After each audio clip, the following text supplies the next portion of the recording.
Because the fundamental question being put to us is, so the people of Cuba are suffering. The people of Cuba are going through a difficult economic time. I would argue that they've done so for 62 years. Why don't we get rid of the embargo? It would make life easier for them. And I want to address it. I want to address it especially to those that are not as familiar with this issue. First of all, let me begin by saying there are no American ships blockading Cuba, surrounding the island of Cuba. In fact, Cuba, frankly, does not have an embargo in the way people think. Cuba trades with the whole world. For example, Cuba every year exports $1.2 billion, which doesn't sound like a lot, but it's a lot for an island of 11 million people, okay? They export $461 million to China, $127 million to Spain, $65 million to the Netherlands, $64 million to Germany. This is not a country that's isolated. They trade with every country in the world. They export $5.3 billion a year. With Spain alone, they import, $1 billion from Spain. Another $790 million from China, $327 million from Italy, $285 million from Canada and from Russia. So they import over $5 billion, they export over $1.2 billion. Cuba is not isolated. They trade with every country. This regime trades with virtually every country on the planet. You know who else they trade with? The United States of America. Cuba trades with the United States of America. They import almost $280 million a year, almost as much as they do with Canada and Russia. And no one accuses Canada and Russia of having a blockade on Cuba. 66% of the chicken that's eaten in Cuba, which is the staple protein in Cuba, comes from the United States. Half their soybeans come from the United States. There is only one blockade in Cuba, and it is the blockade that this regime has imposed on its people. Now, yesterday, the President announced, or the White House announced, they're going to stand up some remittances group to try to figure out how do we make it easier for relatives to send money to their relatives on the island of Cuba. Well, that work group is going to not have a long time to meet. They're not going to have to meet for very long because U.S. law allows that now. It is not illegal to send money to your relatives in Cuba. The only thing that's prohibited is you can't send the money through this bank that the Cuban military set up in Panama. That's the only thing that's prohibited. And to the extent money can't reach the people of Cuba is because they refuse to allow anyone other than that bank to do these remittances. And by the way, they've prohibited depositing dollars. Here's how it works for them. You send your relative $100, they take 10% of it, then they take the dollars, they don't let them deposit it, they pocket the dollars, and they give them this worthless Cuban currency.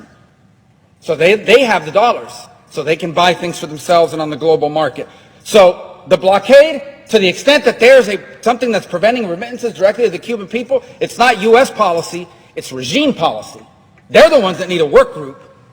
How about this argument that there's a blockade on travel? If only more American tourists could go to Cuba.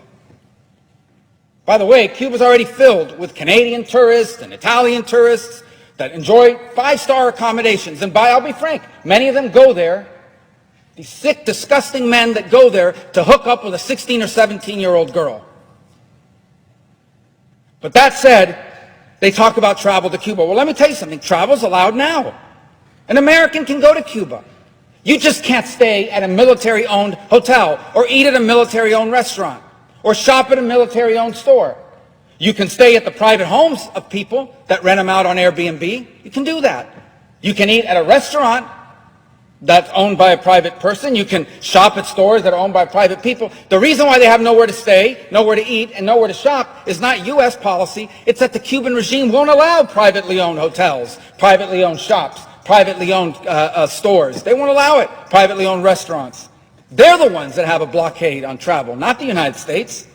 What about medicine? That's another thing they put out there. This is so cruel. We don't allow medicine in. Do you know what the Cuban regime announced last week? This is what they announced on their national television. We are going to lift the ban on the importation of medicine. What? You mean there was a Cuban ban, a regime ban on importing medicine? Yes, there was. They're the ones that weren't allowing medicine in. And to the amount they were allowing it in, they were putting a tariff on it. So there's no blockade on medicine. We sell them medicine. And you can donate medicine, unlimited amounts under U.S. law. If there's a blockade on medicine, it's the regime's blockade. The other one I hear is the internet. I support the internet. Why don't we allow, I had somebody say this to me yesterday, why don't we allow American companies to go and provide internet? Then they would have internet. It's the embargo. And these people don't know what they're talking about. They literally are just parroting stupid, ridiculous talking points.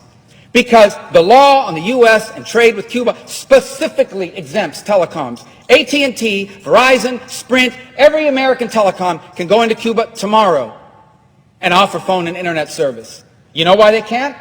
Not our law. It's the Cuban regime, because they want to control that. And you see a pattern here.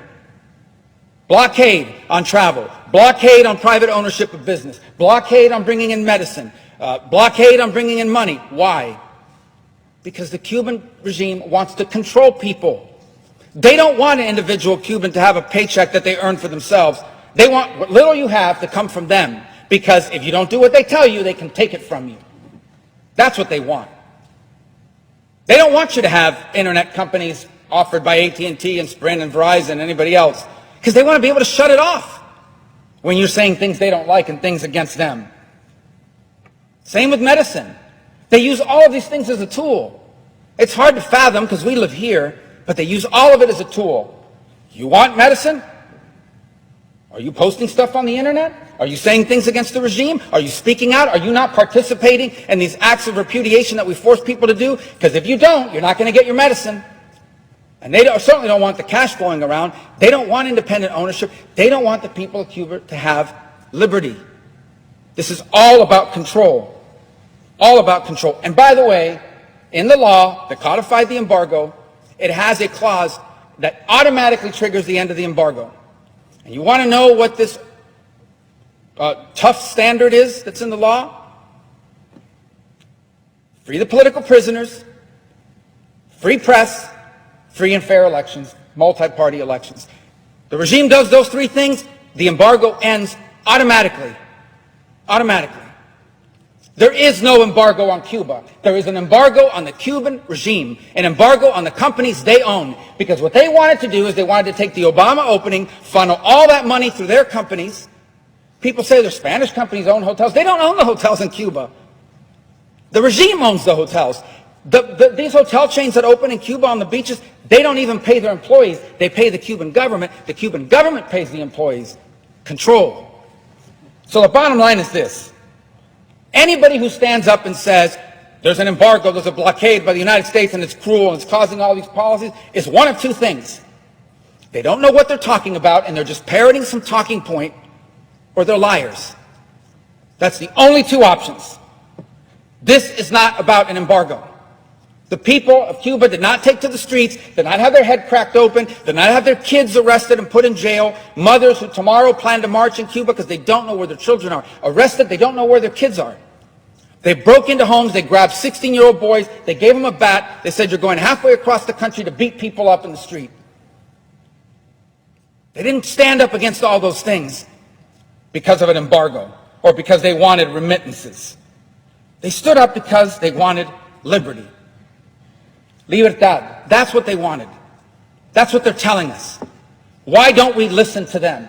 They told us what they want. They want libertad. They want liberty. And if there are any people on this earth that should understand that, it should be Americans.